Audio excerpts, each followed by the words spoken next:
They all died intestate. What that means is that the property that was initially owned by the grandparents, when the grandmother died first, the property then is split between the father and the children that are left from that marriage. And then if dad dies well after, then you have to take in consideration how you transfer the property to dad and the siblings, and then from dad to the siblings after he dies. And then heaven forbid if the uncle dies, which in that case he did, then you have to figure out how you divide the property to go to the kids, and it is confusing. And so what they did was they called me because the attorney that they reached out to said that it was going to be anywhere between $10,000 to $12,000 to fix that mess.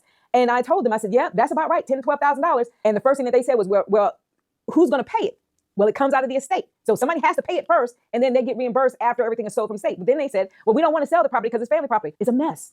It's a mess, which is why the better thing for you to do is to figure out who you want to get this property to and talk about doing some kind of deed that involves a deed with right of survivorship. So her post was so specific that I had to do some research on her, right, to figure out exactly who she is. Now this is her business page. All right, I'm gonna go to about. Now what's particular about her is not necessarily her profile and what she studied, but the courts that she worked for. Stephanie R. Lindsay is admitted to practice law in the following courts: U.S. Court of Appeals, U.S. District Court, Northern District, U.S. District Court, Middle District, U.S. District Court, Southern District. Now, the one thing about my situation is you got to remember my case went all the way to the federal Supreme Court, right? Now, my case went all the way to the 11th Judicial Circuit of the Court of Appeals. This is a court that she is allowed to practice on.